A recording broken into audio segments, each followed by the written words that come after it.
Bueno, bienvenida Rosa María Ramírez Tenorio. Es licenciada en Economía por la Facultad de Economía de la Universidad Nacional Autónoma de México y diplomada en Alta Dirección de Empresa Pública por el Instituto Nacional de Administración Pública. Entre 1975 y 2004 realiza amplia trayectoria profesional en diversas instituciones y sectores de la Administración Pública Federal y descentralizada, entre ellos comunicaciones y transportes, programación y presupuesto, industria paraestatal, aeropuertos y servicios auxiliares, salud y seguridad social.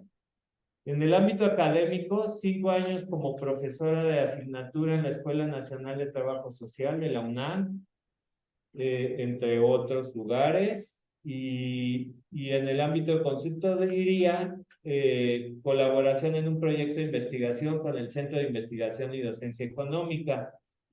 A partir de 2005 inicia actividades en el ámbito artesanal y cooperativo, socia activa en la cooperativa Artesanos y Músicos para el fomento cultural.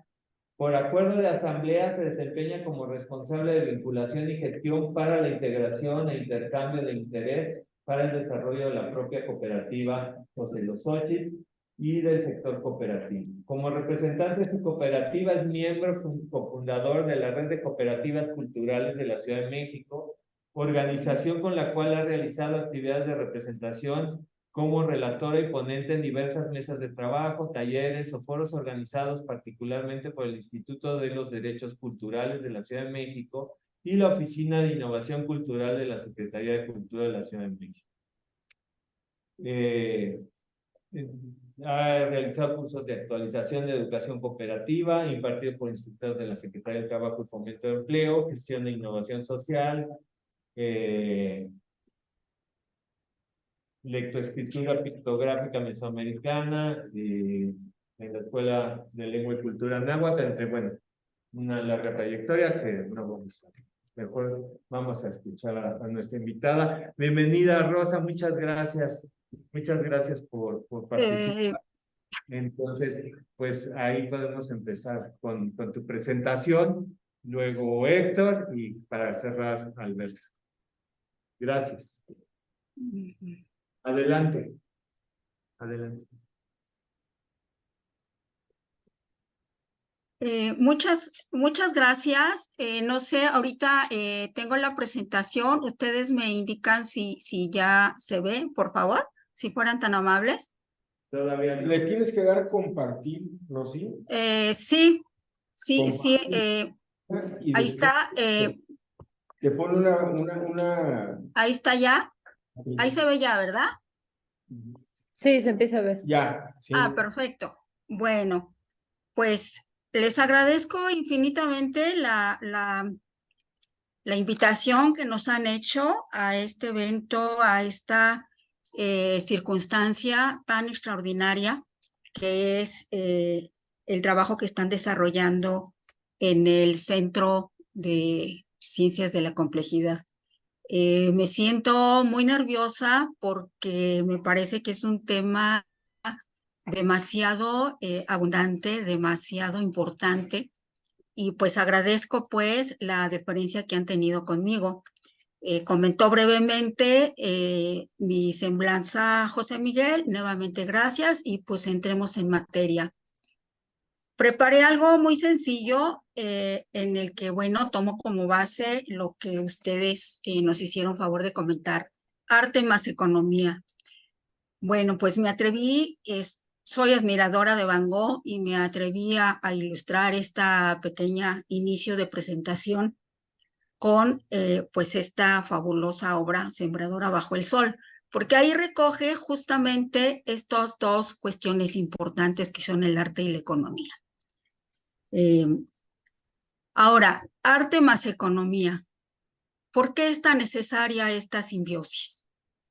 Bueno, pues desde mi punto de vista pongo lo siguiente. Son dos conceptos, dos temáticas que ya de suyo son complejas e incomprensibles, que en más de las veces las vemos de soslayo, pero que sin embargo son profundas y sensibles porque tienen que ver con la vida misma. A través de la economía tenemos el pan y bueno, pues ese dice la conseja popular, pero yo lo corrijo y digo el taco.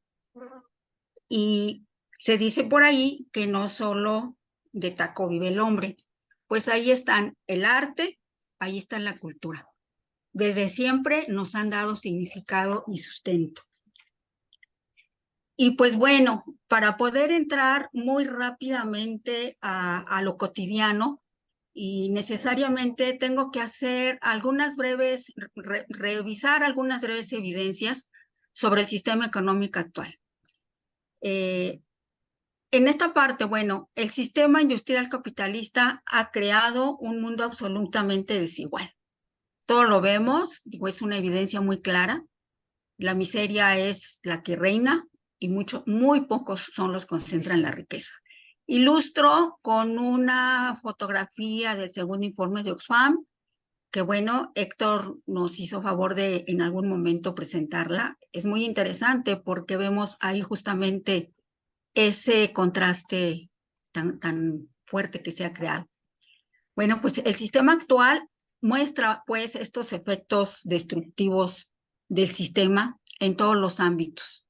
Y bueno, hay una degradación muy importante en la relación interpersonal con la comunidad y con la naturaleza. Y lo vivimos, ha propiciado alto riesgo de vida. Adicciones, violencia, devastación ambiental y ecológica. Y algo muy importante para nosotros que queremos hacer énfasis, que justamente porque la sociedad está sumergida en estos efectos del neoliberalismo, es que la importancia y el valor de la cultura y del arte en nuestro propio desarrollo nos ha propiciado una interpretación errónea de su significado. Pensamos, o la mayoría piensa, que ello es un artículo de lujo destinado a muy pocos. Pasamos a las respuestas. Para mí fue muy importante hacer esta relatoría de estas evidencias para poder pasar a estas dos preguntas que obviamente, desde mi perspectiva, son preguntas clave, recíprocas e interdependientes. ¿Cómo el arte podría servir para imaginar y crear otras economías? ¿Cómo la economía podría ayudar a la creación cultural? La simbiosis sigue. En este contexto vemos que hay una contradicción auge-crisis del sistema capitalista. Por un lado, lo hemos referido, hay una imparable concentración y acumulación de la riqueza versus una desigualdad económica, desequilibrio ecológico, precarización de la vida y exclusión social.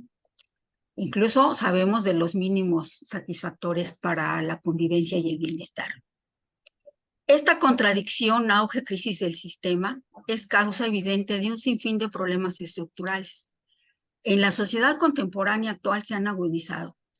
Repito, vemos la constante degradación económica y social, un ambiente en el ambiente, en la política, en la cuestión cultural, problemas que se manifiestan en la alta inestabilidad y vulnerabilidad a la violencia, la disrupción familiar, el crecimiento de la industria del narcotráfico y la drogadicción, y en un severo estado de pobreza extrema que en el caso de nuestro país sabemos rebasa más del 50% de la población. Hay un aspecto en este caso que a mí me llama mucho la atención y creo que a todos, porque pues obviamente yo les llamo, y en otros lugares lo he escuchado, los accionistas dueños del sistema, aquellos que detentan la riqueza en su mayor capacidad, despliegan una serie de elementos claves de difusión y manipulación para asegurar la supremacía de este sistema. Y bueno, mediante esta alineación, perdón, esta supremacía lo hacen mediante la permanencia alineada de los más en los parámetros de clase establecidos para esta sociedad. que están de alguna manera basados en un falso concepto de meritocracia y de una sociedad de ganadores y perdedores. Lo paradójico de este asunto es, aquí está, perdón, lo que estaba yo refiriendo, y bien interesante, lo paradójico de este asunto es que el imaginario colectivo lo asume como natural y anhela brincar al siguiente anhelo. Ilustro un poco con estas fotografías a donde vemos lo menos, que es lo más rico en la vida y lo más que buscamos o busca el imaginario colectivo, brincar a ese siguiente escalón. Ahora bien, este contexto, en este contexto pues que estamos observando, es muy importante para nosotros desde nuestra perspectiva acelerar los pasos lo más rápidamente posible para dar preeminencia a los valores sociales a favor del paradigma de la cooperación y la ayuda mutua frente al de la competencia, de lo comunal y colectivo frente al individualismo, del respeto y cuidado de la tierra frente a un sistema de producción devastador. En síntesis, a favor de una economía social, pero también solidaria y sobre todo solidaria, que busca el buen vivir frente a la economía, a esta economía capitalista que, como lo hemos visto, es muy devastadora. Bien, solamente con fines de poder establecer la sinergia que existe entre arte y economía, pongo una referencia breve de nuestra constitución como cooperativa Artesanos y Músicos Ucelosochi. Éramos un grupo de personas pues con conocimientos y destrezas de tipo cultural. Y bueno, aquí estoy poniendo calificaban, pero sin embargo no calificaban nuestras destrezas, siguen calificando para el modelo económico imperante como de exigua utilidad. Esta precariedad nos hermanó y permitió definir un proyecto de asociación laboral bajo la figura de sociedad cooperativa. No fue un proceso fácil, fue un proceso que implicó arduas discusiones, arduos acuerdos, pero que sin embargo, y aquí lo leo literal, el convencimiento de adhesión y separación voluntaria allanó el camino para la conformación del grupo interesado en realizar actividades en colaboración para el logro de objetivos comunes. Esto es muy importante que tiene que ver con un principio trascendental del cooperativismo. Bueno, pues después de 2 años de capacitación y educación cooperativa, aquí lo refiero, artesanía de tradición otomí, arte popular, artes plásticas y enseñanza musical, nos cobijaron, se unieron y nos cobijaron bajo un esperanzador proyecto de organización colectiva del trabajo. Y quiero hacer una referencia muy, muy simple, pero que al mismo tiempo es de una gran profundidad. Desde el nombre de la cooperativa fue algo de discusiones de mucho tiempo. Terminamos por definirnos como Ocelosochi por 2 razones importantes. Porque encierra este concepto que actualmente se traduce como flor de la tigrilla, pero bueno, el referente es Ocelosochi, es el referente de la fuerza y resistencia física del ocelote y la plenitud de la flor, que dignifica y hace crecer al ser humano.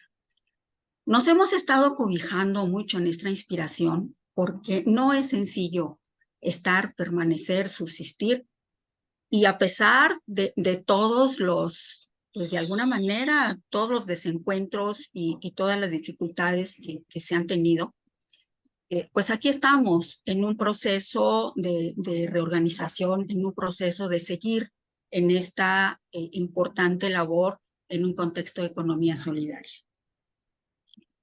Bien, pues como lo comentaba, iniciamos por necesidad, ahora continuamos por convicción.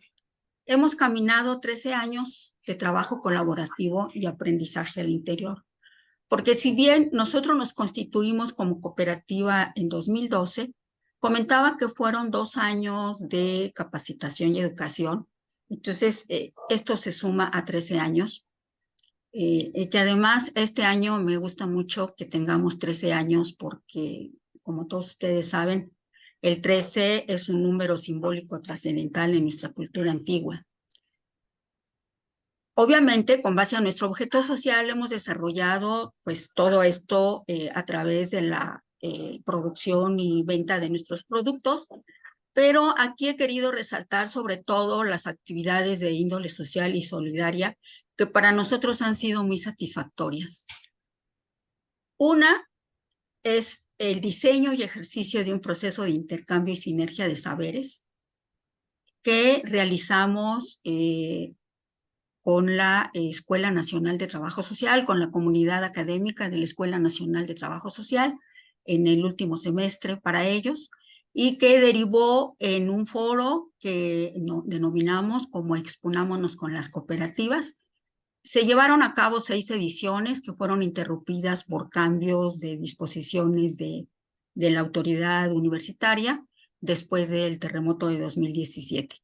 No obstante, esa actividad importante que hemos tenido con la Escuela Nacional de Trabajo Social nos ha mantenido en un proceso de actualización y de aprendizaje con ellos muy interesante. Bueno, ahí pues, ilustré un poco la participación de nuestros músicos en la Exponámonos, en la versión del 2016, que se llevó a cabo el 12 de octubre por allá en Ciudad Universitaria. Derivado también de esta participación con la UNAM, fuimos invitados, y esto es algo que para nosotros también nos brinda mucha satisfacción.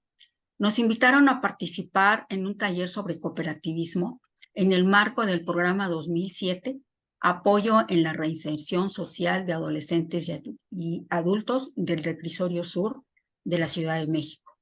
El taller se llevó a cabo en las instalaciones de lo que dan por llamar Casa del Medio Camino. Otra actividad muy importante que para nosotros también nos da mucha satisfacción y orgullo ha sido la participación como miembro fundador de la Red de Cooperativas Culturales de la Ciudad de México, la cual se integra con la final de fortalecer, perdón, no me traje agüita y creo que ya se me secó la boca, pero ahorita la pedimos por aquí. La cual se integra con la finalidad de fortalecer la identidad, la gestión y la sustentabilidad económica de las cooperativas culturales. Y bueno, pues en todo este tiempo igualmente que hemos trabajado con la red de cooperativas culturales, hemos creado lazos solidarios de aprendizaje y ayuda y apoyo mutuo entre organizaciones cooperativas e iniciativas culturales diversas. Artes escénicas, aquí lo narro, artes escénicas, danza, música, tradición.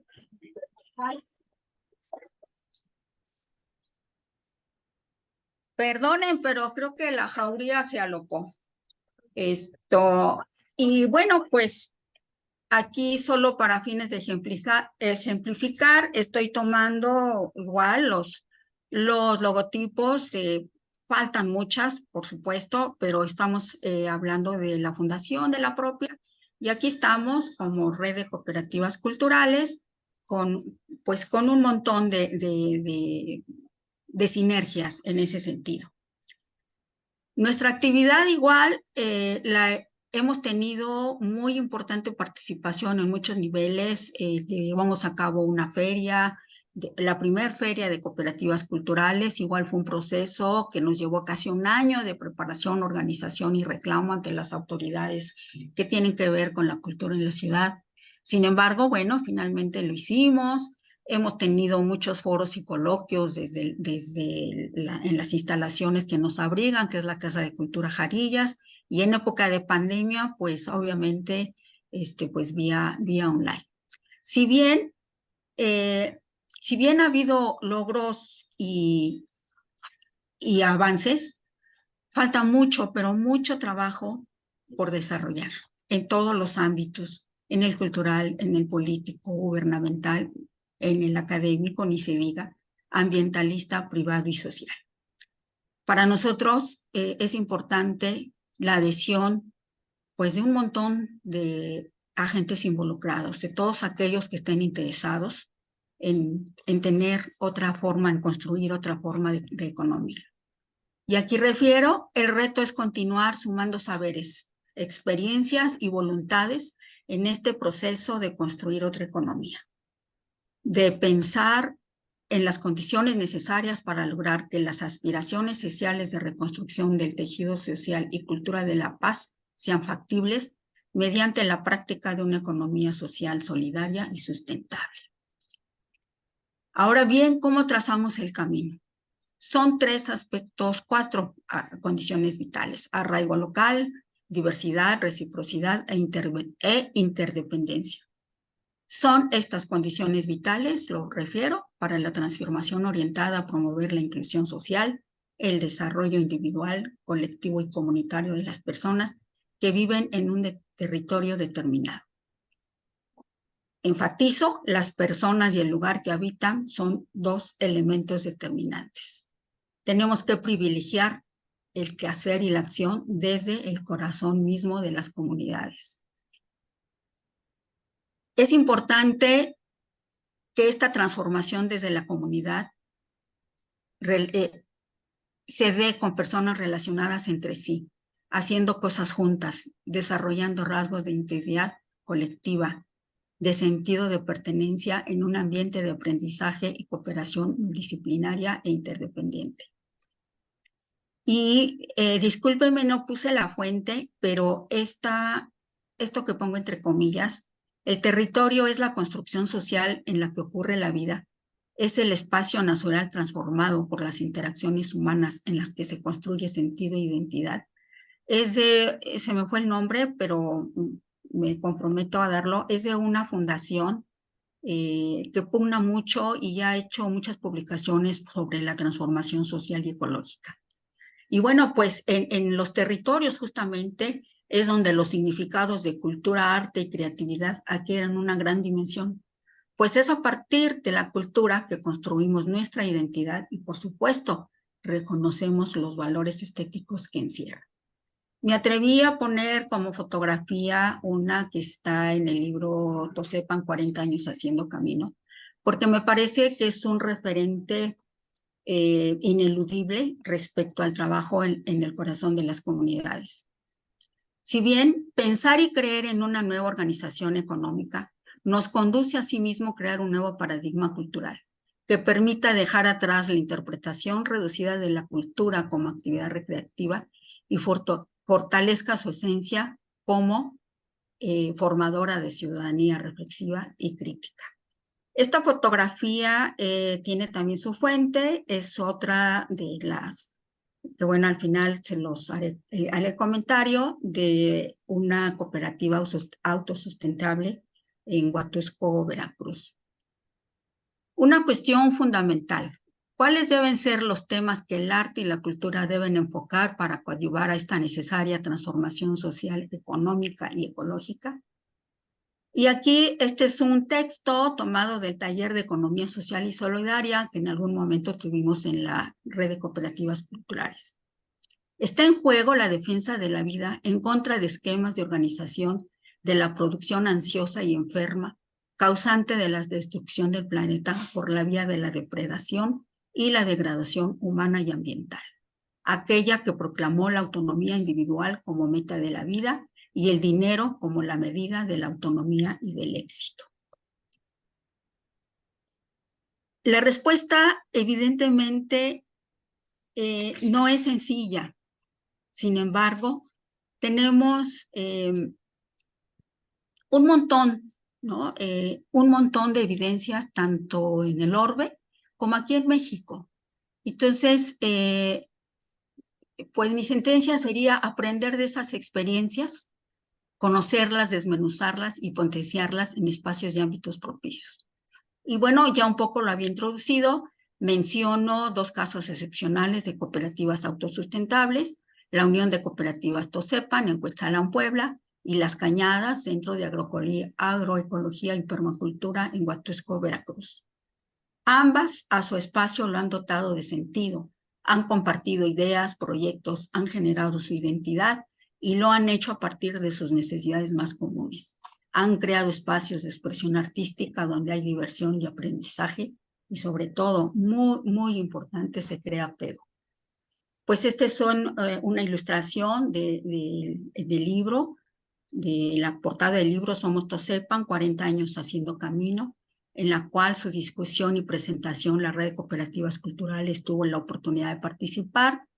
Y aquí les presento igual un resumen de Las Cañadas, Centro de Agroecología y Permacultura, en donde ellos mismos nos señalan nuestro sello compartido, en donde la primera es no suficiente, pero resume.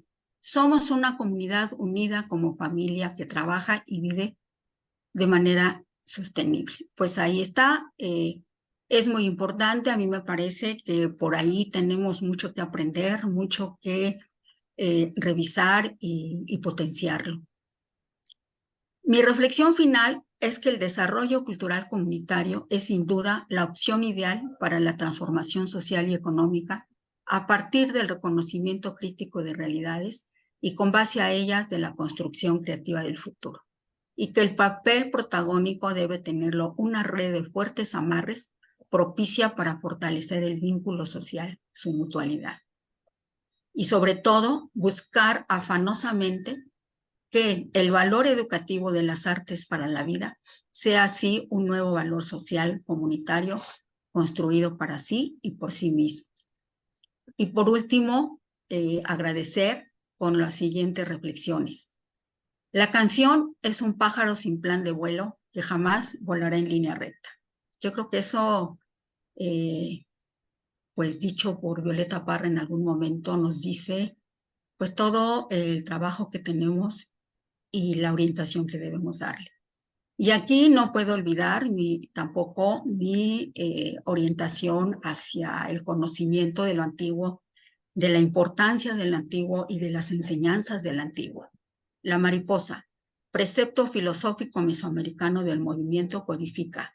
Un humano aspira el equilibrar lo sutil, lo que se relaciona con el espíritu, las emociones, el arte con lo concreto, con lo científico, con lo que es el mundo físico tangible. Pues hasta aquí dejaría yo mi participación. Espero que haya tenido algunos elementos que ayuden a la reflexión y sobre todo a la acción en este sentido de crear otra economía en un contexto invaluable de desarrollo del arte y la cultura. Muchas gracias.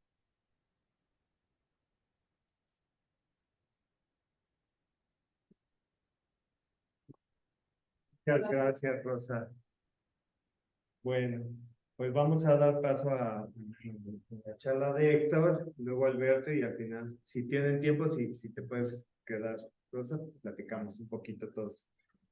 Héctor Valdés Trejo, aquí presente. No sé si te convenga ponerte la otra para verlo, porque si no te vas a poner aquí. Es licenciado en Administración por la UNAM, con especialidad en Finanzas, integrante de la Red de Cooperativas Culturales de la Ciudad de México, integrante del Nodo de Impulso a la Economía Solidaria, Vida y Saberes, consejero consultivo del Instituto Nacional de la Economía Social, participante en el programa del Instituto Politécnico Nacional CONACYT de Soberanía Alimentaria en la Montaña de Guerrero, videocolaborador de la agencia informativa de cooperativismo La Cooperacha, que por cierto la pueden encontrar en internet, tiene un montón de información, La Cooperacha, con la videocolumna Cooperas o Cuello, colaborador en información cooperativa en Radio Guaya Ibero, asesor en finanzas solidarias de la Fundación Padre Adolfo Kolping, AC, y dictaminador de programas sociales en Indesol. Pues muchas gracias, bienvenido, gracias por aceptar la invitación y compartir tus experiencias, que son muchas en lo particular, ¿no? Sobre todo, creo que eso podrías contarnos un poquito, animarnos, porque ya ves que son proyectos específicos, ¿no? De arte o transdisciplinarios. se preguntan cómo generar sustentabilidad constantemente. Sí, Gracias. muchas gracias, José Miguel, muchas gracias, Mónica, y vamos a ver que me hayan invitado aquí, es un gusto como universitario regresar a la universidad. Sí, o sea, yo estaba cuando todavía no era, ya había pasado lo que era la universidad pontificia, ¿no? O sea, no crean. Ya estudiaste. Sí, ya, me tocó la descentralización, me tocó estudiar en particular. Entonces, en época, soy a la segunda generación de Particular. No digan, ay, no, y bueno, pues es un gusto estar en la UNAM para un universitario. O sea, porque uno no deja de ser universitario. O sea, aunque haya egresado de la escuela. Y bueno, o sea, yo retomaría parte de lo que menciona Rosa María. O sea, esta parte es del contexto. O sea, vivimos en un mundo, o sea, decir que el mundo era surrealista. ¿Sí? O sea, pero realmente creo que el mundo es realista. O sea, ¿por qué? O sea, porque vivimos en esas realidades alternas. O sea, a lo mejor esa parte del universo puede ser real, ¿no? O sea, porque vivimos en mundos muy distintos para la vida. O sea, yo que he trabajado desde el 2013 en la montaña de Guerrero, de veras es un mundo totalmente distinto al mundo que vivimos aquí. Las relaciones, los principios, los valores son distintos. ¿Sí? Y no, yo no diría cuál es mejor uno que otro. Uno realmente, en vez de ir a enseñar la montaña, o sea, no deben llegar, por ejemplo, y eso se lo digo a los profesores del Politécnico, así, no es llegar con la soberbia de que nosotros somos los dueños del conocimiento y de la verdad, sino llegar a aprender de ellos. ¿Sí? O sea, realmente, yo alguna vez le dije a un compañero doctor del Politécnico, le decía, o sea, porque llegar a decir, no, es que están mal en esto, no, mira, finalmente, si llegamos y te ponemos en medio de la montaña, tú no sobrevives. Ellos son, o sea, ellos no solo sobreviven, nos dan alimentos, hacen que nosotros sobrevivamos, ¿sí? Y los conceptos económicos en el mundo son conceptos virtuales. O sea, nos manejamos en el mundo en una economía de mercado, en una bolsa, con bolsas de valores, donde un objeto puede valer 100 en un momento y en el otro vale 3. ¿Y cómo te lo explica? Ellos lo dicen que es por la volatilidad y nerviosismo de los mercados. Yo no sé cómo lo digan. Nerviosismo. O sea, yo estudié de administración y no sé cómo se lo dice. Si no es por el propio, ¿cómo se llama? Manejo de interés y los gráficos económicos. Y el estudio que establecía y mencionaba Rosa María, esta economía de servicio del 1%, es un estudio de 2016 iniciado por Credit Suisse y retomado por Oxfam. O sea, nos dice, cuando hablamos de economía solidaria, decíamos que era como una copa de champán y manejamos la famosa regla de Pareto del 80-20, decíamos que el 80% de la población detentaba el 20% de la riqueza y el otro 20% detentaba el 80%. O sea, en términos de pesos, digamos, si te llevan 100 personas y 100 pesos, ¿sí? 20 de ellas tenían 80 pesos y 80 de ellas tenían 20 pesos. Y el estudio de 2016 nos dice, no, esto está más grave, ¿no? Nos dice que el 1% de la población detenta el 99% de la riqueza. Y los demás nos repartimos. O sea, por eso hay gente que no puede comprar una casa de interés social y hay otras personas que pueden comprar, o sea, automóviles nuevos que valen $500,000, $1 millón, $2 millones. ¿Sí? Hoy en la mañana Andrés Manuel decía que les regalaban a algunas gentes, una empresa les regalaba relojes de $1 millón. Y dije, este lo compré, es copia de la copia. Entonces, o sea, realmente, eso escapa de veras a nuestros conceptos. ¿Cuánto es $1 millón? ¿Sí? Estaba apuntando para pagar los 15 pesos de estacionamiento. Escapa, o sea, ya no es, ya es un concepto surrealista. Esta parte nos dice este estudio, que lo mencionó, o sea, no lo puse en la presentación, lo mencionó, y dice que en 2015 solo 62 personas en el mundo poseían la misma riqueza que 3.600 millones de personas. Nada más así. Así están las cosas, ¿eh?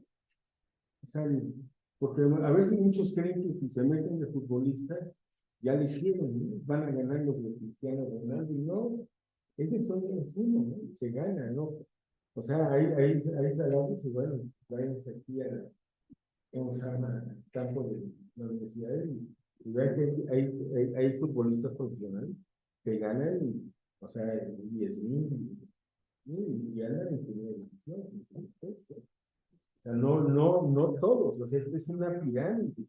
Es una pirámide, pero que la base es muy grande, e incluso ni siquiera está como pirámide, a lo mejor sería así, o sea, con un pico, o sea, muy pronunciado.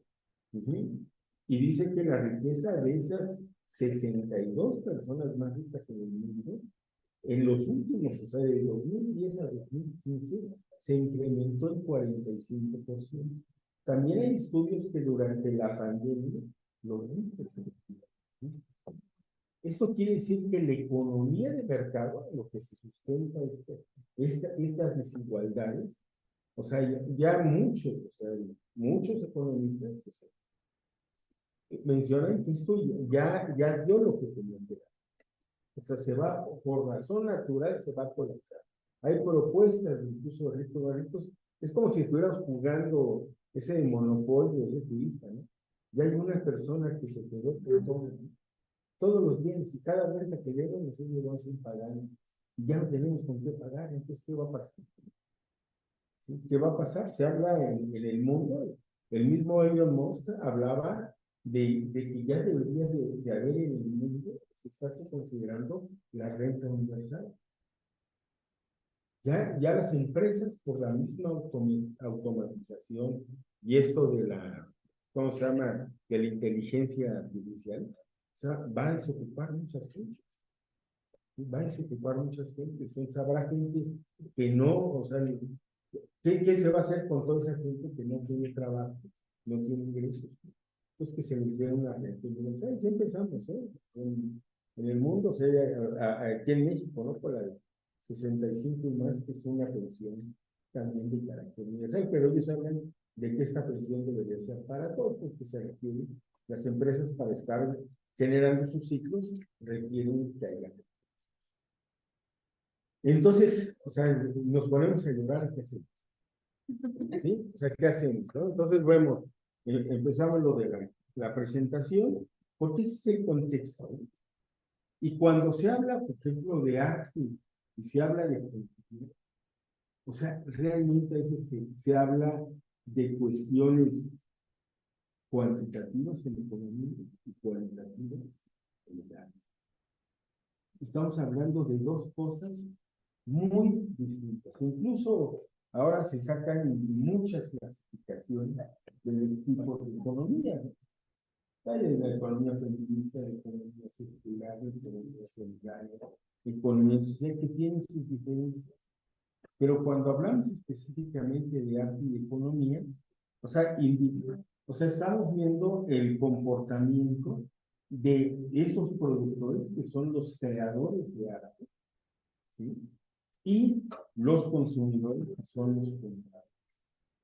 ¿Qué es lo que sucede ahí cuando se dan esas manifestaciones artísticas y decir O sea, ustedes se van a dedicar, cuánto cuesta realmente una obra de arte? ¿Cuánto cuesta? O sea, ¿cómo le podemos dar valor a eso?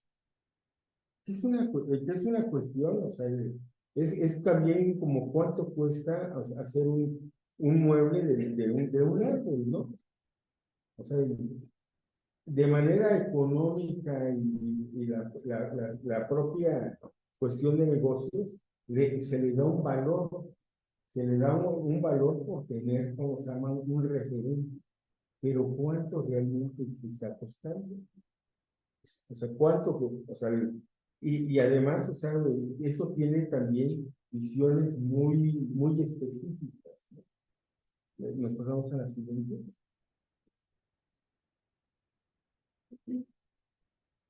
Y nos dijo, ¿cómo se llama? Que la economía del arte es una economía de un diálogo multidisciplinario, porque tiene que ver muchas cosas en muchos contextos, ¿sí?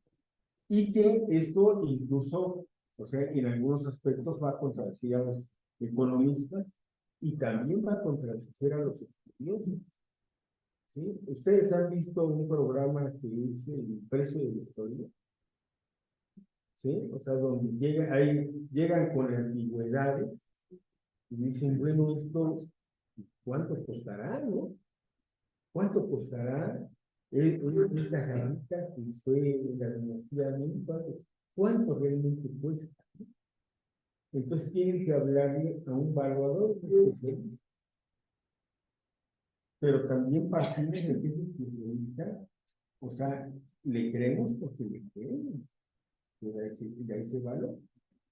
Dice, es que esto lo puedes vender en tanto, o esto, o sea, les da un valor, pero, o sea, eso puede ser también muy subjetivo de acuerdo a algunos, como se llama, evaluadores. Si cosas más específicas, o sea, que tienen, ¿cómo se llama? Algunos artículos que son de un valor, por ejemplo, esto que sale después en internet, ¿no? Si tienes un billete de 50 pesos, lo puedes vender en 45,000 pesos. Caray. Empiezas a buscar a ver si por ahí dejaste olvidado en alguna bolsa un billete, ¿no? O una moneda de 20 también. ¿Eso quién lo dice?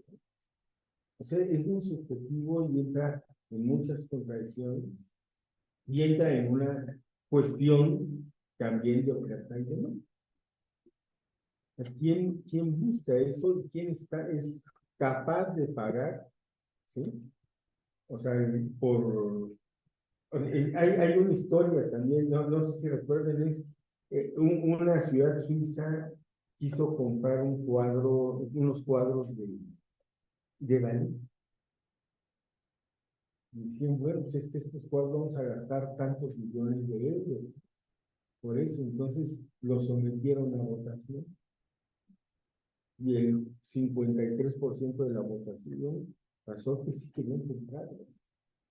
Sí querían comprarlo. Y el otro 45% dice que estaba, o sea, acá, que para qué me servía, para qué tener ese cuadro. Yo recuerdo que ¿cómo se llama? En mis juventudes, muy joven, ¿sí? En mis juventudes, o sea, me hubiera gustado comprar un cuadro de René Guzmán. Y yo cuando supe cuánto costaba, mejor me compro una casa. ¿Sí? O sea, suceden esas contradicciones. Y bueno, o sea, esta parte de la economía es tratar de, ¿cómo se llama? Conciliar esas tomas de decisiones con dos cuestiones que son, o sea, uno subjetivo y el otro que trata de ser objetivo, que es esto. Nos vamos al siguiente. Dice, hay un libro incluso de arte y economía de Bruno Freud, ¿sí? Si quieres después se los paso, yo lo tengo en electrónico, ¿sí? es un economista sucio. Y es más, él dice, ¿sabes qué? Esto no es un tratado sobre lo que es el arte de la economía, es una opinión personal, porque puede variar con otros. Incluso lo recalca en dice que en el arte, dice, el arte es lo que cada individuo piensa que es arte. ¿Sí? Y de acuerdo a lo que también es capaz de pagar. Yo estaba escuchando que se va a presentar Luis Miguel, ¿sí? Y está agotado, ¿sí? Pero los boletos andan, o sea, ahorita si alguien quiere conseguir boletos, se andan en 30,000, 40,000 pesos, ¿no? Sí. De veras que te compras un buen aparato y compras todos los discos de Luis Miguel por ese dinero. ¿Sí? Entonces, pero ellos consideran que eso les gusta, eso para ellos. O sea, y son los conceptos, vuelvo a decir, o sea, el arte, o sea, incluso cuando se habló del concepto de cultura, se habló, o sea, antes la cuestión cultural era la cultura, y después ya el concepto es mucho más amplio de la cultura. Entonces, nos dicen, ¿cómo se llama? Esto es totalmente específico. ¿Sí? O sea, y hablamos, por eso hablo de que en la economía se están dando cuestiones realmente surrealistas. Dicen aún, no sé si les gusta el fútbol, están jugando la final en las Chivas y los Tigres, ¿sí? Pero hablan de un jugador, ¿no? De Diego Lainez. Dice que Diego Lainez gana 60 millones de pesos al año. ¿Quién? Diego Lainez. Y yo cuando lo veo jugar, digo, ¿Y quién es? ¿en dónde está? Pues eso sucede, ¿no? O sea, pero no se habla de un maestro universitario que gana 60 millones. O sea, y yo creo que le deja más a la sociedad una cosa que otra. Y de ahí parte su realismo. Donde hay quien quiere vender un opinión por ver abajo. Sí, o sea, bueno, primero entiendo. Pero entonces, esta parte de la toma, ¿cómo se llama? Como una medida de valor de la parte artística, nos dice, o sea, y se enfoca también al propio, ¿cómo se llama? Al propio artista. O sea, nosotros, por ejemplo, yo lo vivo en la propia en red de cooperativas culturales, donde artistas, o sea, músicos, todos. La realidad es que en principio, no sabe negociar.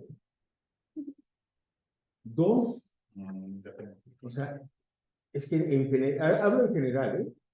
Hablo en general. Hay gente, o sea, y ahorita voy a dar un ejemplo, no saben negociar. Otra, o sea, no saben asegurar legalmente el cobro. ¿Sí? Y tercera, no están en capacidad de dar, ¿cómo se llama?, documentos fiscales para, ¿cómo se llama?, para poder estar siendo contratados. Alguna vez escuché, por ejemplo, decían que los grupos, o sea, los artistas en general, esencialmente los músicos, o sea, eran manejados, o sea, a su antojo por los empresarios. Decían que el primer, y aquí, o sea, sería la primera, o sea, concepto que hubieran investigar, dicen que el primer grupo que se encargó, que supo cómo empezar a cobrar, ¿saben cuál fue aquí en México? El Acapulco Tropical. Decían que ellos son los que les enseñaron cómo deberían de hacerse las cosas y cómo cobrar. Porque tenían un grupo, como se llama también, de gentes que estaban, abogados y contadores, que estaban a todo. Que si no se actuaba sea, y a nosotros nos pasó en la red de cooperativas culturales, ¿no? Creímos en la Secretaría de Cultura. O sea, creímos, o sea, y que les iba, o sea, todo es a la palabra. Y crees, o sea, que se debe hacer honor a la palabra. Creímos en la Secretaría de Cultura, o sea, los compañeros tocan y cuando van a cobrar les dicen que ya no hay presupuesto. Ya no hay presupuesto. Y eso, y eso no podemos ni reclamarlo legalmente porque no hay ningún contrato, no hay ningún compromiso, no hay nada. Solo hay la buena fe de que la gente te reconozca que le debe a la gente. Pero además, o sea, también en otros eventos, cuando se tiene que cobrar, les dicen, compañero, pues presenta tu factura, ¿no? Y no estoy dado de alta, más no tengo ni cuenta bancaria, ¿no? Ese es un gran problema. Y eso hablaríamos de cómo podemos estar resolviendo, ¿no? La siguiente, ¿no? Y bueno, o sea, tendríamos que hacernos muchas preguntas, ¿no? Desde qué es una obra de arte, es un aspecto artístico, por ejemplo, en lo que es la elaboración de artesanías ya hasta existe una matriz, ¿sí? De qué es una artesanía, qué es una manualidad, ¿sí? En lo que es, ¿cómo se llama? La parte, o sea, no siempre el éxito económico va en relación a la calidad del arte, ¿no? No es cierto, o sea, no, o sea, está disociado. O sea, hay gente que, que tiene un excelente, ¿cómo se llama? Pues respaldo mercadológico y vende las cosas y cobran bastante bien, ¿sí? Además debemos ver, o sea, qué es lo que hace el artista, ¿sí? Y cómo toma sus decisiones económicas. El por qué a veces decide ser independiente, que es regularmente lo que hace.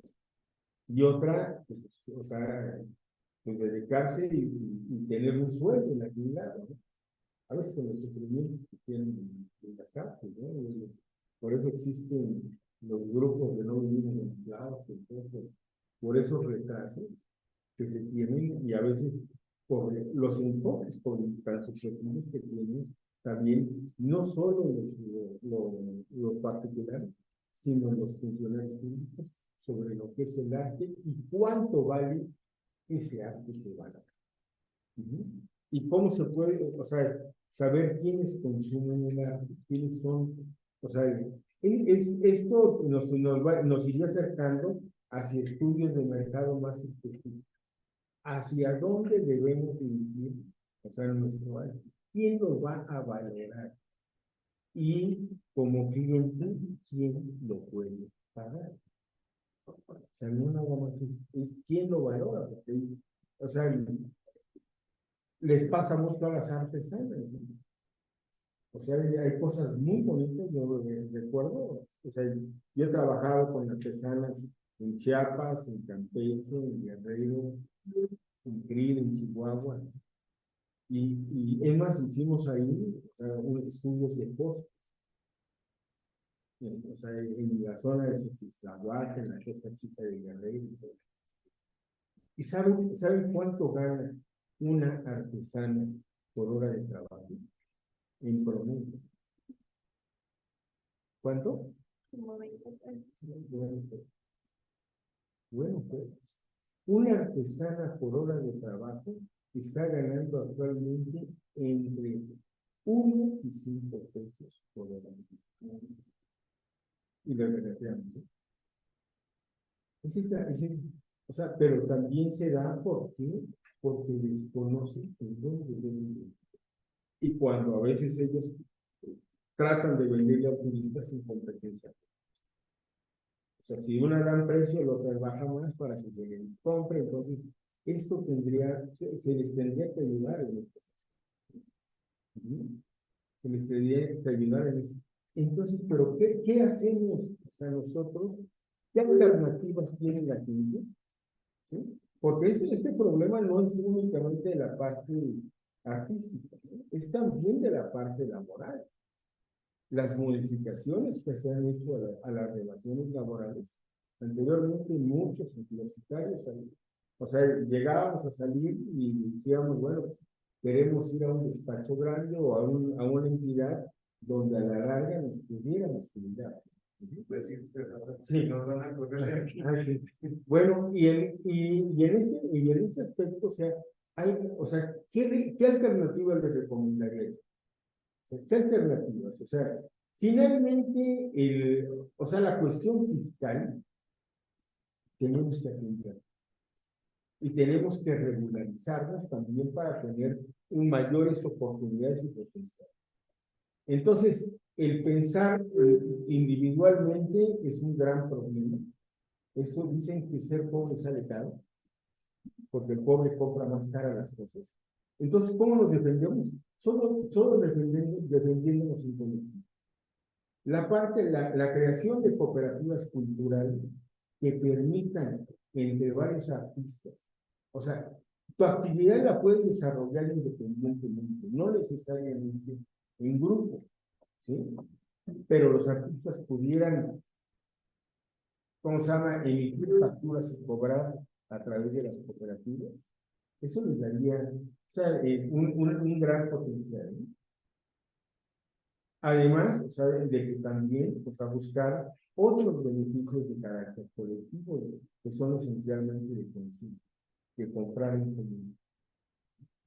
Y esta parte de tener también, no solo la creación de este tipo de cooperativas, ¿sí? De producciones y artes escénicas, sino también, ¿cómo se llama?, tener nosotros vinculación con otras cooperativas y con otras organizaciones, también para ser más fuertes y, o sea, los gobiernos, al funcionario público no hay que pedir, hay que exigir. Las legislaciones, por ejemplo, en este caso, la visión de la gestión pública estaría, como se llama, y lo vemos en la pandemia, debería estar promoviendo, como se llama, la cultura legal. Es una obligación, ¿no? O sea, que se olvidan mucho en ello, ¿no?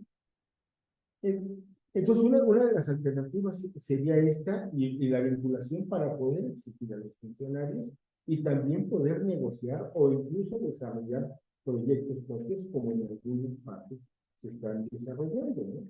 A mí me tocó dentro de la red de cooperativas culturales participar en el proceso legislativo de los espacios culturales independientes. Nosotros estamos en un espacio icónico que es no sé si lo conozcan, que es la Casa de las Semillas, que es un área recuperada de un camellón donde se tiraba aquí. Ahora, bueno, ya incluso tenemos un pequeño teatro, hay diferentes actividades culturales, es un espacio vivo. Entonces, ¿cómo podemos ofrecerle a la gente también, o sea, esas alternativas ante las circunstancias económicas que estaban? Y bueno, o sea, ahorita le paramos por ahí, sí, pero yo creo que, o sea, que muchas posibilidades tenemos para crecer juntos.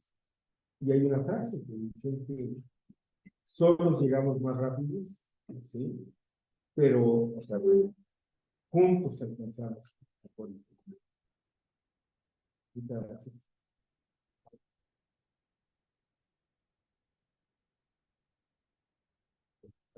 Muchas gracias, Héctor.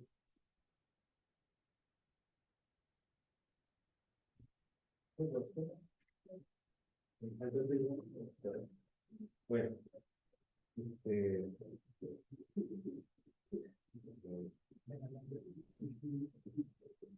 Recording progress. hola, Alberto. No sé si estás Aquí ando, buenos días. Acá. Aquí sí. Aquí Hola, sí. hola, buenos días por acá. Bueno, presento a A ver si da tiempo, yo no sé si va a dar tiempo ya de hablar como entre preguntas, pero bueno, ojalá que quede un poquito. Alberto López Cuenca es doctor en filosofía por la Universidad Autónoma de Madrid. Sus ámbitos de investigación son la teoría del arte contemporáneo, prácticas artísticas, autoría y nuevas tecnologías y trabajo creativo, posformismo y geografía urbana. Ha coeditado los libros De lo propio a lo común y Más allá del derecho de autor. Otros términos para debatir la propiedad intelectual, así como Abajo el muro, Arte, Neoliberalismo y Emancipación desde 1989 y Dominio Público. Encontrarán varios de sus libros, hay PDFs en internet y luego se los podemos compartir. Imaginación Social en México desde 1968, Museo Amparo, 2019. Es autor de Los Comunes Digitales, Nuevas Ecologías del Trabajo Artístico, publicado por el Centro de Cultura Digital, ese sí que se consigue. Actualmente es profesor investigador en la Benemérita Universidad Autónoma de Puebla, México. Pues bienvenido, Alberto, muchas gracias por aceptar la invitación y por compartir. Al contrario, muchas gracias. No sé si me oyen bien, ¿sí? ¿Te oímos? Sí. Al contrario, muchísimas gracias, José Miguel, por la presentación y a Mónica por la invitación para acompañarles esta mañana. Me da mucho gusto compartir mesa además con Rosa y con Héctor. Voy a intentar hilar mi intervención, conectarla quizás con algunas de las ideas que ellas ponían sobre la mesa. Y voy a intentar ser muy breve para que sí nos dé tiempo a algunas preguntas, porque me parece muy importante que pueda haber participación. Yo me voy a concentrar muy puntualmente en dos aspectos. Llamar la atención sobre el hecho de que las prácticas artísticas no solo producen objetos culturales u obras, sino que también reproducen condiciones sociales de trabajo. Sí, es decir, digamos que producen y reproducen. Esto me parece que es muy importante y voy a intentar ilustrar a qué me refiero con eso. En qué sentido las prácticas artísticas, en la medida en que producen películas o intervenciones en el espacio público o cómics, también fijan las condiciones de reproducción social de ese trabajo. Luego voy a hacer un apunte sobre cómo este vínculo entre producción y reproducción cobra especial fuerza en los últimos 30 años, desde la década de los 90 para acá, con lo que se ha dado en denominar bienes comunes, procomún o simplemente comunes. Es decir, porque en los comunes, y creo que en muchos de los proyectos que nos compartían, especialmente Rosa, cuando habla de cooperativas, lo que se pone en el centro es una idea de bienes comunes que voy a intentar definirles, ¿sí? Porque me parece que es importante pensar las prácticas artísticas en relación con esos bienes comunes. Voy a hacer esto, no obstante, muy centradamente en la escena o en el campo o en el ámbito de la historia del arte contemporáneo. Es decir, voy a hablar básicamente de prácticas desde la década de fines de los 60, 70 hacia la actualidad. Me voy a concentrar específicamente en ese ámbito. Bueno, les voy a compartir la pantalla. Me dicen porfa si la ven, porque yo creo que les pierdo a ustedes o que ven también. ¿Y se ve? Sí, sí se ve. ¿Y así la siguen viendo también? Sí. Ah, perfecto, vale. Bien, entonces les voy a hablar entonces de la producción y reproducción artísticas y de la vuelta de los comunes. Primero quiero hacer un breve apunte, ya mis compañeros de mesa lo señalaron, pero voy a intentar hacerlo yo muy sucintamente. O sea, ¿qué tiene que ver el arte con la economía? ¿Cómo podemos relacionar arte y economía? A ver, la economía en términos básicos muy generales es fundamentalmente un ámbito social ligado a la producción, uso y explotación de recursos. Digo, esto es una definición muy básica que podría ser disputada, ¿verdad? Pero la economía tiene que ver con cómo se utilizan, cómo se extraen, cómo se explotan recursos, ya sean fuerzas de trabajo, recursos materiales, energía. Y entonces, en general, podemos decir que hay tres maneras de responder en ese ámbito social, en ese ámbito de prácticas sociales, a esos modos de uso producción y explotación de recursos. Una es mediante la economía de mercado, la libre competencia, la oferta y la demanda, es decir, los modos que sean más óptimos económicamente, es decir, más baratos y capten mayor número de compradores, prevalecen sobre otros. Otra respuesta a esa forma de, digamos, de regulación de la producción, uso y explotación de recursos es el monopolio estatal. Es decir, que el Estado declare ciertos ámbitos como exclusivos de competencia del Estado, ¿no? Yo qué sé, la electricidad o la educación o la energía, ¿no? Eléctrica o los hidrocarburos se pueden declarar como un monopolio del Estado, ¿sí? Entonces no hay competencia, sino que es el Estado en realidad prestando un servicio público el que monopoliza cuál es la función social, ¿no? que debe tener esos recursos. Un tercer ámbito es el que podríamos denominar o se denominan economías sociales o morales. Es decir, en realidad no están destinadas como la primera, las de mercado, a la producción de bienes económicos, de plusvalía o de capital.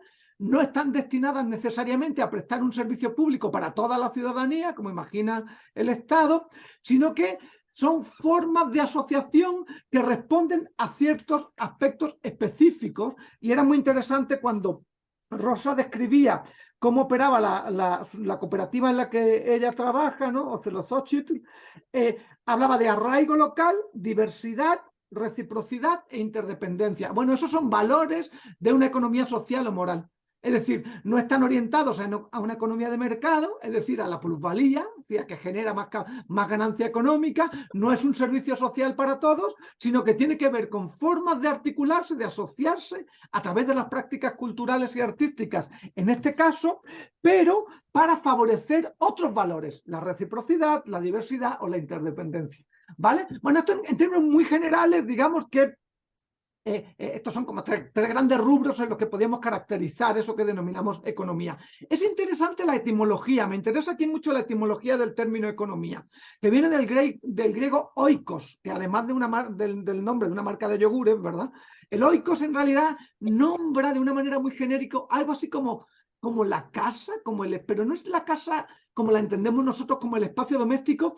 Era un entramado complejo de subsistencia, es decir, donde había personas, animales, cultivos, graneros, arados, es decir, la casa en un sentido amplio relacional. Además no se constituía solo en torno a la familia, era una familia muy extendida en realidad, distintas generaciones, lo que hoy podemos considerar vecinos, ¿no? Hijos o familiares distantes, es decir, todo eso estaba en el oikos, es decir, es un sistema de subsistencia complejo o relacional, como yo le llamo.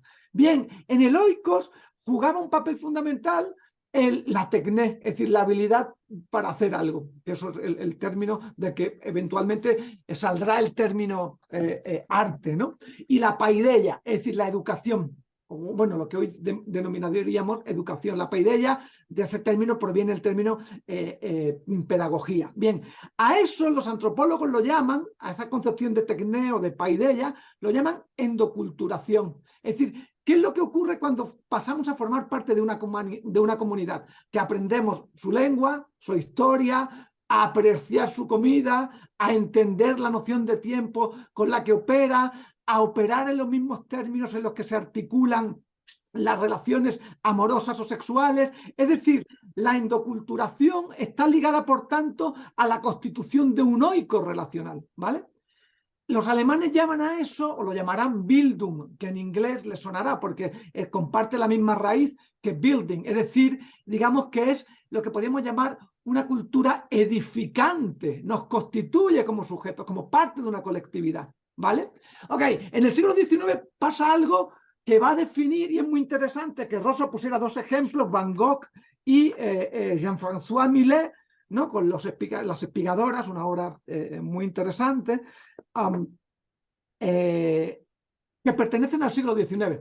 Porque en el siglo XIX pasa algo muy singular, y es que eso que la tecné o la paideia entendía por arte o por cultura va a ser ligado a un objeto, básicamente. Los alemanes van a empezar a usar un término, Hegel específicamente, que es Kultur, ¿sí? Y entonces eso va a requerir que se produzcan, y por eso son frutos de fines del siglo XVIII y el siglo XIX específicamente, museos, es decir, espacios que lo que van a hospedar, los reservorios que van a producir son de objetos, de cosas. ¿Por qué? Porque son valiosas culturalmente. Pero fíjense en algo que es muy interesante. Están disociadas, estos objetos están disociados de los contextos de prácticas sociales en los que operaban. Piensen en el Museo de Antropología, por ejemplo, en Ciudad de México. Los objetos que están ahí depositados en realidad están descontextualizados, desarraigados de contextos sociales, de prácticas concretas en las que estaban inscritos. Lo mismo ocurre con los museos de arte, con el Museo de Arte Moderno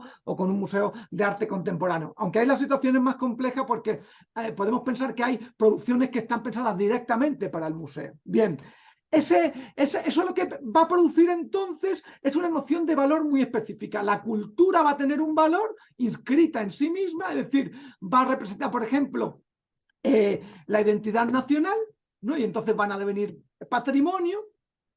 Va a representar la subjetividad artística, como en el expresionismo, por ejemplo, de principios del siglo, y entonces el valor va a radicar en que en la obra queda impresa de alguna manera la subjetividad de quien la produce, o va a tener un valor económico desorbitado, ¿sí? Con la especulación financiera en la que se va a insertar esos objetos únicos. Esto va a empezar a pasar específicamente en la segunda mitad del siglo XX, ¿sí? En gran parte del siglo XIX y gran parte del siglo XX, la primera mitad, el valor económico del arte, podríamos decir que es prácticamente anecdótico. Ese boom lo va a cobrar su financiarización, su devenir objeto de especulación económica, va a cobrar especialmente fuerza en la segunda mitad del siglo XX. Bien, lo que me gustaría enfatizar acá es que justo en esa segunda mitad del siglo XX, aunque no solo, en la primera mitad creo que también, se va a pasar a atender al arte, no tanto pensándolo como obra de arte, sino como el obrar del arte. Es decir, ¿qué es lo que hace que pase el arte? ¿Sí? Es decir, se va a empezar a concebir el arte como un ámbito de acontecimiento relacional. Esto no es solo característico del siglo XX, sino que empieza a pasar en el XIX. Es muy llamativo. En ese contexto que les hablaba antes, el siglo XIX, con Van Gogh o Millet produciendo sus obras geniales únicas, va a surgir un movimiento como el Art and Craft, ¿no? De William Morris y otro montón de gente asociados con él, que frente a la industrialización y la mecanización fabril, es decir, en la producción serializada en auge con las fábricas en el siglo XIX, van a reivindicar la vuelta al gremio, a la manualidad. Y esto del término gremio es muy importante porque no es solo qué objetos van a producir, es cómo lo van a producir. ¿Y cómo lo van a producir? Es manualmente, con otra temporalidad, gozosamente, con unos precios accesibles. Esto es muy importante si se dan cuenta. Es decir, en un contexto de rápida industrialización, el Art and Craft va a imaginar que las prácticas artísticas son modos de resistencia mediante los modos de producción a la estandarización de la producción industrial. Por eso cabría hablar, por tanto, de el obrar del arte, ¿sí? Las prácticas artísticas entonces se entienden como modos de hacer. Es decir, las prácticas artísticas están insertas en las mismas condiciones generales en las que se producen otras cosas. Autos, llaves para la regadera, lapiceros, iPhones. En realidad eso hace que las prácticas artísticas, las condiciones de producción de las prácticas artísticas en los últimos 50 años, desde los 70 para acá, se parezcan cada vez más a las producciones de condición en general. Esto que les muestro es una imagen de un colectivo artístico en Sao Paulo, Villagi, que interviene en... Todavía no se ve la imagen, perdón. ¿Qué es lo que están viendo? La portada de la presentación. Híjole, ¿y por qué no me han dicho? O sea, llevo hablando 15 minutos. Porque no sabíamos que estaban pasando imágenes. No sabíamos que se entendía muy bien lo que decías sin las imágenes. Muchas gracias, pero no hay una presentación. ¿Ahora están viendo la presentación o no? No, se dejó de... Solo te ves tú.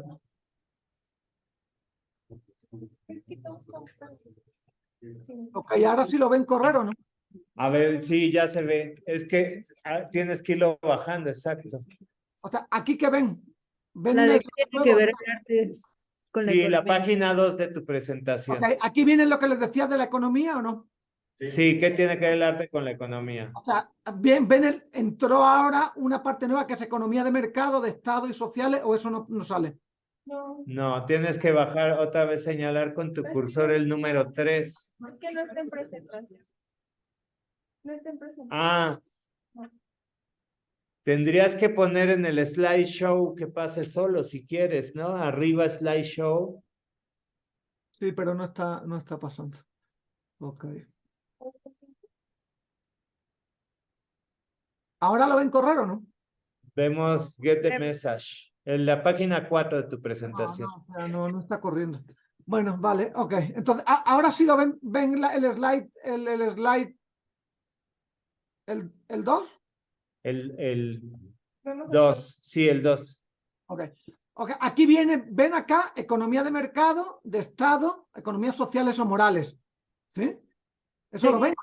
Sí. Sí. Vale, ok. El oikos, la casa relacional, luego de la tecné a la paideia, la endoculturación y la cultura en el siglo XIX, de la obra de arte al obrar del arte, las prácticas artísticas como modos de hacer. Hasta ahí vamos. Y esta es la imagen que les comentaba. ¿Sí la ven?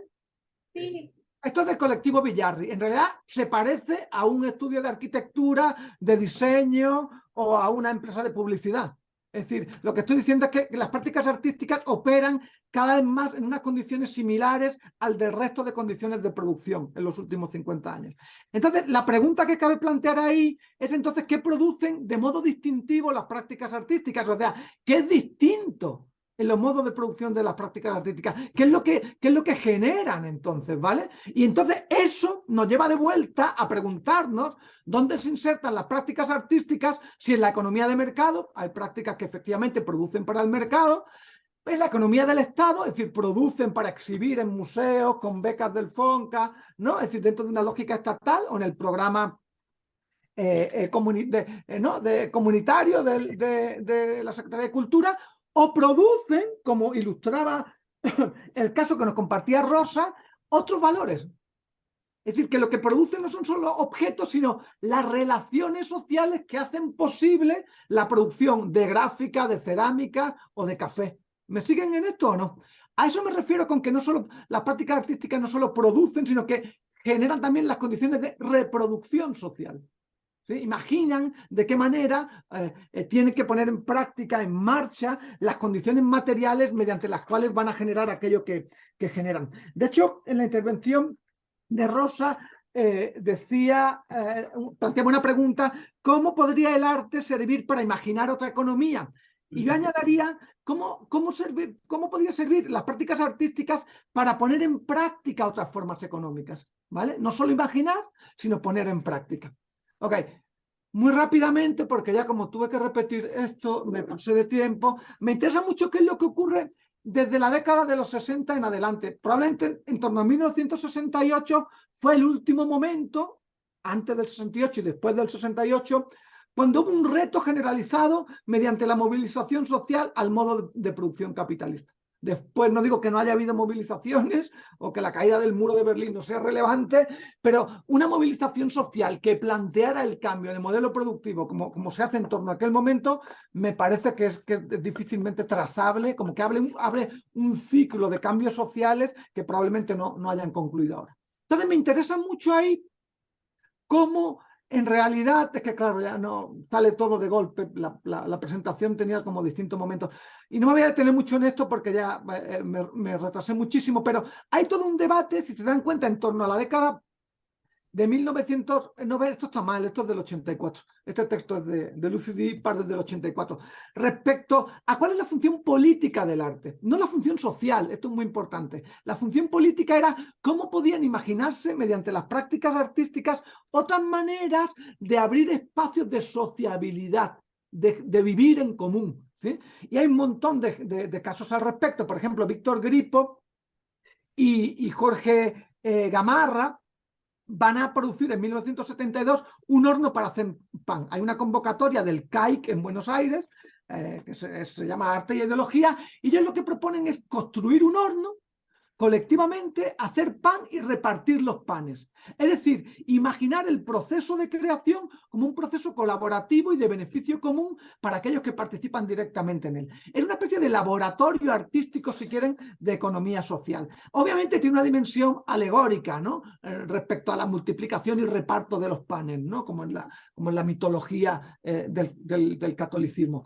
Hay un montón de trabajos al respecto, no me voy a detener en ellos, pero es interesante cómo el trabajo de Susan Lacy o de Nina Felshing en los 90, en el 95 ambos, sigue pensando que el arte tiene una función política. Y eso es lo que ocurre con una intervención como El Fardo del Taller de Investigación Plástica en Michoacán en 1978, que se imagina como una intervención en el espacio público donde va a articular digamos, un ecosistema de discusión social, o Cildo Meireles cuando denuncia el asesinato de un periodista parasitando dispositivos de circulación mediáticos, los billetes, ¿no? Donde se pregunta quién mató a Herzog. Es decir, imaginan que las prácticas artísticas tienen que circular socialmente y tienen que ser de alguna manera contratiempo, vamos a decir así, al orden institucional imperante, sobre todo en estos contextos, ¿no? En el mexicano con la guerra sucia, la denominada guerra sucia, es decir, los crímenes de Estado, ¿no? Perpetrados por el ejército y por la policía en los 70s,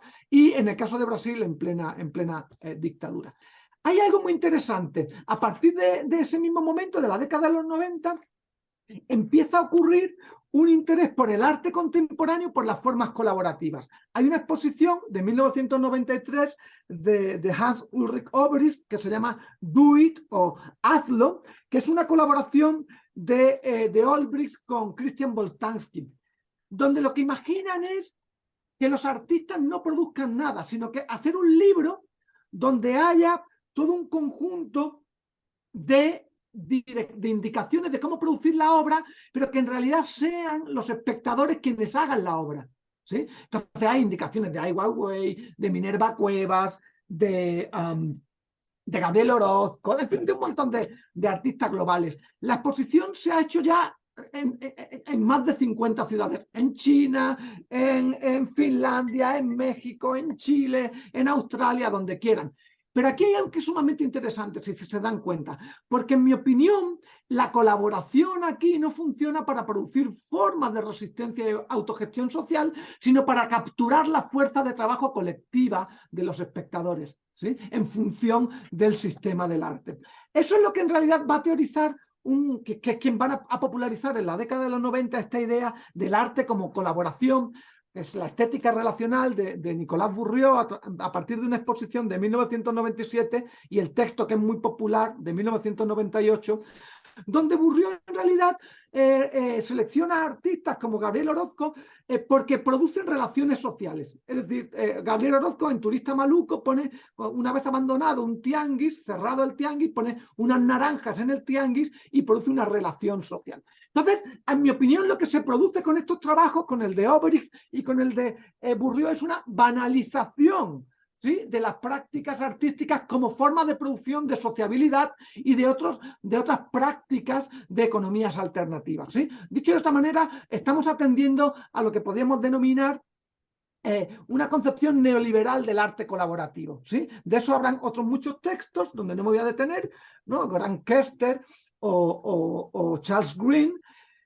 Y a partir de la década de los 2000 sí empiezan a surgir contrarrelatos. Me interesa especialmente el de Gregory Cholet y el de Blake Stimson, que intentan reivindicar prácticas colaborativas en el arte del siglo XX y sobre todo en los últimos 30, 40 años, que sí imaginaban otras formas de organización social, de reproducción social para las prácticas artísticas. No voy a detener en otros muchos trabajos al respecto, es especialmente interesante el de John Roberts, y en México hay un relato también que se podría encajar en ese acercamiento, que es el de Alberto Híjar, que es muy historicista, muy descriptivo en realidad, frente, coaliciones y talleres. Pero el trabajo más importante es el de Claire Bishop, que se publica en 2012, y que es el texto canónico del arte participativo, ¿sí? Es decir, para Claire Bishop hay tres grandes momentos definitorios en el siglo XX que replantean en términos sociopolíticos cuál es la función social del arte. No quiere decir que todo el arte se convierta o se modifique por la Revolución Rusa de 1917, por las movilizaciones sociales de 1968 o por la caída del bloque soviético y del muro de Berlín, bueno, el bloque soviético en 1991, pero la caída del muro de Berlín en 1989. Lo que ella sí imagina es que estos tres momentos redefinen cómo se conciben las prácticas artísticas colaborativas y cuáles son sus condiciones sociales de reproducción. Es decir, no solo qué producen, como el constructivismo o la Bauhaus o los grupos a partir de los 70 en México, sino cómo lo producen. ¿Sí? Eso es lo que está en el centro. Es decir, y con esto cerraría este primer bloque, las formas de reproducción social, es decir, aquello que el arte hace, no solo implica la producción de gráfica o de pintura o de fotografías o de stencils o de performance, sino también ponen en el centro la pregunta por en qué consiste el trabajo artístico, en qué consisten los modos de hacer del arte y que es fundamental mantener y cuidar la infraestructura, las relaciones, como seguramente sea el caso en muchas de las cooperativas que nos compartían las colegas hace un momentito, es decir, cómo mantener esa infraestructura operando, funcionando, ¿vale? ¿Cómo voy de tiempo, José Miguel? ¿Lo dejo aquí? Sí, bien, o sea, quedan 10 minutos, nos van a las 12:30 nos vamos. A las 12:30 nos vamos. Bueno, pues en 3 minutos le cuento qué es lo Perfecto. que ocurre a partir de los 90. Junto a ese boom del arte relacional, lo que va a ocurrir también es que se va a poner en circulación un término que ya circulaba en la economía política, pero que es muy importante, que es el de los comunes, que es como una forma de resistencia a todos esos procesos de neoliberalización que mis colegas describían antes. No me voy a detener en cuáles son esos mecanismos, pero si se dan cuenta, se instauran en la década de los 90 y es precisamente ahí donde se van a producir movimientos con la caída del muro de Berlín, el levantamiento del ZLN, el protocolo de Kioto, ¿no?, que declara el medio ambiente como un bien común, o el boom inicial de Internet, que entiende nuevas formas de comunalización, no vinculadas con el Estado ni con el Partido Comunista, sino podríamos decir que son procesos de colaboración, comunismo desde abajo, lo llama Linebaum, es decir, formas de hacer en común desde abajo, ¿no? Los comunes tienen que ver, por tanto, con un recurso finito, puede ser conocimiento, agua, o una guillotina para cortar papel o un taller de impresión, ¿sí? Una comunidad que se liga con ese recurso y se norma, se da reglas de organización y por tanto se gobierna a sí misma. Los comunes, por tanto, ponen en juego la producción de bienes culturales y las formas de reproducción social, ¿sí? Por eso cobran tanta importancia y tanta fuerza con el auge del neoliberalismo y la crisis del Estado, ¿no? El papel de retracción que tiene el Estado. Lo común es un ensamblaje que relaciona lo humano y lo no humano. ¿Se acuerdan del oikos del que le hablaba al principio? ¿Sí? Los comunes no hacen referencia ni solo a los recursos, ni solo a las personas, sino a una mezcla de ambos, dice Peter Linebaum, ¿vale? Me interesa cómo eso se ha puesto en marcha. Seguro que muchas de las cooperativas que los compañeros, compañeras compartían estarían de acuerdo con esa caracterización de recursos, formas de gobernarse y constitución de colectividad. A mí me interesa cómo pasa eso, sobre todo en colectivos activistas, ¿no? Como en el rancho electrónico en Ciudad de México, Surciendo en San Cristóbal de las Casas o Técnicas Rudas en Puebla. Es decir, no solo producen formas de saber o programas informáticos o estrategias de autodefensa, sino las formas de reproducción y organización sociales para generar ese conocimiento y, por tanto, la subsistencia como colectividad. Hay muchos trabajos y colectivos que pueden consultar al respecto, ¿no? Ars Collaboratory, Art Coop, Artistas Visuales Autoconvocados de Argentina o Wage, son algunos de ellos globales que rastrean y ponen sobre la mesa esas otras formas de organización artística, esas otras formas de reproducción social. Y ese es el tema de los comunes digitales, ¿no? De nuevas ecologías del trabajo artístico. Es decir, que eso que denominamos arte está inscrito en una red socialmente compleja de relaciones que implican recursos, colectividad y formas de producción y reproducción social. Lo dejaría aquí entonces, José Miguel. Muchas gracias por la atención.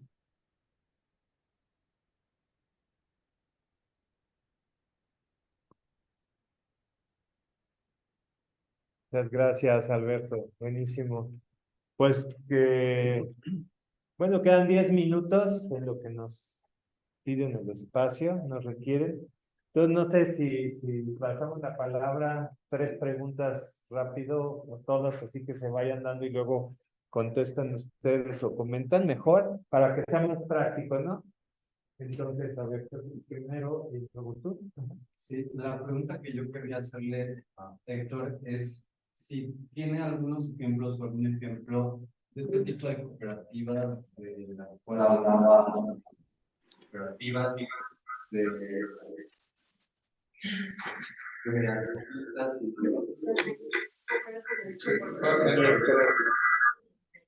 y cooperativas de artistas que tengan acceso a este tipo de recursos como el asesoramiento legal, asesoramiento fiscal. Bueno, o sea, sí hay en la red de cooperativas culturales, pero yo soy encargado de ese asesoramiento, incluso cuando tiene ese tipo de fallas, nosotros, o deficiencias, nosotros las resolvemos. Pero hay, o sea, cooperativas, en la red de cooperativas culturales, hay cooperativas, por ejemplo, lo que es el grupo Tribu, o sea, de música, ¿cómo se llama? Autóctona. Hay cooperativas como Divinarte, que es de danza, y nosotros colaboramos. Hay que periódicamente, o sea, desafortunadamente a veces el artista es, o sea, y esencialmente todo aquel que produce algo se olvida atiende a la parte sustantiva y se olvida de las partes adjetivas, ¿no? O sea, de apoyo, ¿sí? Entonces hay que estarlos correteando, ¿eh? O sea, para que estén bien contablemente, para que, ¿cómo se llama? Legalmente tengan vigencia sus órganos de representación, todo esto, pero sí lo tenemos adicionalmente, o sea, en la construcción de los nodos de impulso de la economía social y solidaria, estamos trabajando esta parte también de cuáles son, o sea, no es que los hagas especialistas en la parte contable y fiscal, que muchos, o sea, no es que estén negados, tienen la capacidad, pero no quieren saber de ello. Pues esas partes no son las relevantes para ellos. Pero sí, o sea, tratamos de que por lo menos conozcan las partes, o sea, más importantes por encima de lo que tienen que estar atendiendo. ¿Y cualquier grupo de artistas se puede acercar? Claro, claro, pues, claro, ¿no? Es más, queremos que la red de cooperativas culturales incluso también, o sea, sea más fuerte también para tener representación. Mira, o sea, dentro de estos espacios hemos tenido rispideces con la autoridad, ¿no? Con Suárez del Real, ya, o sea, ya nos soñaba, ¿no? O sea, estarle pidiendo cuando fue secretario de Cultura, ¿no? Entonces, ha habido rispideces, pero creo que a eso no debemos de temerle. Sí, debemos de temerle mejor a la inacción y al decir, pues ya no podemos hacer nada, hay que hacer cosas. Hay que hacer cosas, son formas de resistencia. Gracias. Héctor nos ayudó a nosotros en 2018 con el apoyo del CIFRE, que es un programa de economía al impulso de lo social y solidario. Son 150,000 pesos el primer año, 100,000 pesos el segundo año, como perdido para que puedan hacer una cooperativa entre 5 y 8 personas idealmente. Llevamos desde 2008 operando y actualmente hemos facturado 4,500,000 casi por ahí así, pues 3 o 4 proyectos grandes. Tilma da empleo temporal a más de 45 artistas y actualmente está capacitando a Marisol, a Nadia, a Dani, en esta lógica, ¿no? de economía de lo común. Y mi comentario era que precisamente a partir de aprendido como operativa música y familiar, creo que la economía de arte a partir de 2020 cambió, pero no nos hemos dado cuenta. Sinceramente, yo creo que el futuro está en las DAOs y en ver al arte como dinero a partir de una economía criptográfica, pero no sé si estamos todavía preparados académicamente para tener esta discusión. Está muy loco la forma en la que se está especulando actualmente con el producto simbólico. Trabajaremos visualmente desde el arte como imagen, pero ya llegó un momento en donde te puedes desligar del monopolio tecnológico del dinero regulado por el Estado para, desde una lógica cooperativa civil, que actualmente son las DAOs, poder apalancarte financieramente para seguir explorando tus líneas de investigación como artista sin depender de un mercado, de una institución o de una reglamentación capitalista que está especulando con el trabajo y el cuerpo. Actualmente creo que la inteligencia artificial es el gran paradigma para poder usarla a nuestro favor. No necesariamente yo la vería como una amenaza de que nos va a quitar trabajo. Al contrario, creo que va a producir mejores y nuevos trabajos, y sobre todo somos los artistas quien creo que estamos más capacitados para usarlos, porque la capacidad sensible y creativa que hemos desarrollado a partir de nuestra propia experiencia ártica con materiales y con teorías filosóficas, sociológicas, políticas, es precisamente lo único que no puede hacer IA, ¿no? Intuir y proponer desde otras sensibilidades. Entonces, pues yo le recomiendo que se hagan una DAO, que se metan a cripto y que se den de alta en el RFC para que nos patrocinen su cooperativa. Gracias. Es una cooperativa. Alberto, a lo mejor tú quieres comentar acerca de eso, del arte en la época digital y su economía, la economía que implica. Bueno, pues no, porque queda muy poco tiempo. O sea, nada más diría que México tiene el 78% de conectividad a Internet.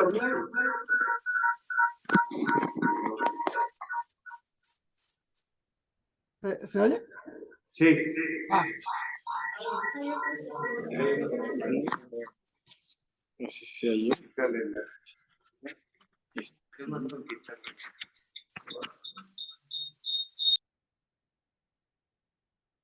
Hola, ¿sí se oye ahora? Se oye muy bien. A ver, según el INEGI, México tiene un 78% de conectividad a Internet. Es muy difícil que aumente mucho más de eso. Pensamos siempre en este tipo de economías digitalizadas que son básicamente economías urbanas. Sí, las formas de imaginación y resistencia quizás más prolongadas no se han dado en las ciudades. Las prácticas culturales en las ciudades están bastante homogenizadas en relación. Entonces yo creo que yo sí abogaría por la diversidad de ecosistemas económicos en realidad. Si no jugar a predecir el futuro muchas veces como arriesgado y tiene más interés, me parece, preservar las relaciones complejas en las que vivimos en la actualidad, ¿no? Entonces esa suerte de generalizaciones a veces quizás habría que evitarlas en favor de análisis y atención más contextualizada, ¿no? Las prácticas que están ya en marcha, en las que por supuesto caben las prácticas digitales, ¿no? Pero me parece que hay un gran tramo de la población y del territorio, como decía Rosa, que eso es súper importante, ¿no? Los espacios urbanos están desterritorializados en realidad. ¿Sí? Sin territorio no hay estrategias de subsistencia. Es decir, quizás los centros culturales y algunos espacios autogestionados imaginen esa forma de subsistencia, pero dependen de la retícula de energía, dependen de la conectividad a Internet, dependen del agua que les provee la ciudad, es decir, es un tema que es mucho más, ecológicamente mucho más complicado. Me parece que la transferencia, digamos, en bloque a modelos ¿no? de producción digital es básicamente urbano.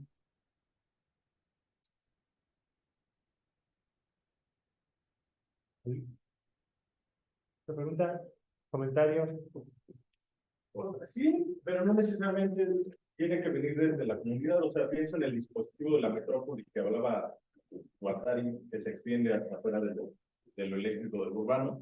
Y por ejemplo, pienso en casos como Maracame, que a partir de un galerista que lucra capital y simbólicamente con la producción huila de toda una comunidad, mantiene a esa comunidad exportando desde México a prácticamente el mercado global el 90% del arte huichol. O proyectos de DAO en cripto como Paisano DAO, que están poniendo captación pluvial, internet satelital, energía eléctrica en una lógica más como de intercambio. Ahí sí habría que preguntarnos de dónde viene todo ese dinero, porque yo siento específicamente en este caso que igual es lavado, pero pues son como también agencias que nosotros como artistas no estamos ajenos en el mercado tradicional, ¿no? galería, de feria, de coleccionismo. También debemos de ver, como decía Miguel, quién nos está patrocinando las becas, quién nos está patrocinando los espacios, las universidades, etcétera, y cómo respondemos nosotros hasta cierto punto políticamente a esas lógicas económicas. Si bien estas soluciones sí se van a dar principalmente en metrópolis conectadas, pero yo no creo que tarde tanto para que la economía global cambie a una economía automatizada totalmente. Y pues qué mejor que estemos como preparados desde ahora, ¿no? O sea, creo que el gran paradigma es ya no hay diferencia entre arte y dinero. Y si podemos como articular eso desde colectividades, desde comunidades cooperativas, pues creo que nos puede ir mejor, ¿no?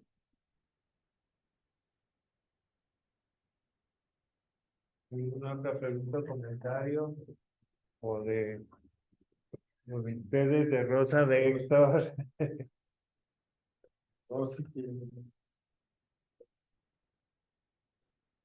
Rosa, ¿quieres comentar algo? ¿Cómo ves? ¿Cómo ves? Pues solo hacer el comentario que ha sido una sesión muy con mucha retroalimentación, tanto por parte de los comentarios en este momento de el compañero que participó, como obviamente la participación de Héctor y de Alberto. Me parece que hay un montón de cosas que retomar, y no solo retomarlas como acervo, sino llevarlas a la práctica, como bien lo diría Alberto. Sería mi comentario, y pues nada más volver a agradecer la posibilidad de exponer nuestra experiencia. Muchas gracias. Muchas gracias a ti, Rosa. ¿Algún otro comentario? Ya lo dejamos ahí. Pues yo únicamente como cierre, yo diría que esta parte de organizarse, o sea, en la economía de mercado, o sea, uno de sus paradigmas es que uno solo es el ganador, ¿no? O sea, y los demás son perdedores. Y yo creo que esta parte que comenta el compañero, o sea, de empezarse a organizar, de empezar a colaborar y de juntar esfuerzos, creo que es una forma incluso de defenderse de la agresividad económica y de los modelos, ¿cómo se llama?, que excluyen a la gente, ¿no?, a la persona.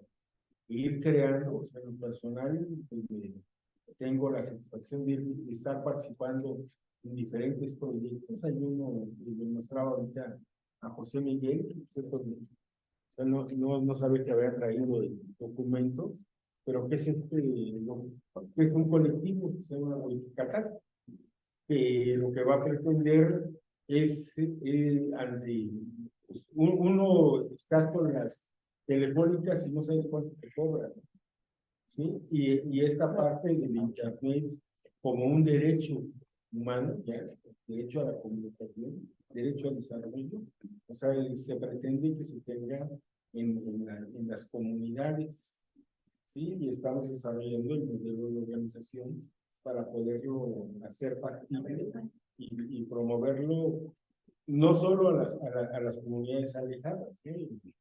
Vemos que las propias organizaciones mercantiles han visto un gran, ¿cómo se llama?, nicho de negocio, sino también, ¿cómo se llama?, incluso a comunidades en ciudades, ¿no? Que hay mucha gente que tiene, o sea, que colocar o que esté en internet, o sea, tiene que acercarse a áreas comunes donde hay internet gratuito. Entonces, creo que, o sea, que estos proyectos son muy interesantes. Ya el proyecto está iniciando en la zona de Cuetzala, tenga un impacto en el municipio. Todo juntando, hacer Muchas gracias, Héctor. ¿Algún comentario final de Alberto ya para cerrar? ¿O ya? No, está bien, por mi parte está bien. Muchas gracias por el tiempo y por la invitación. Muchas gracias al estrés. Gracias, Rosa, Alberto, Héctor.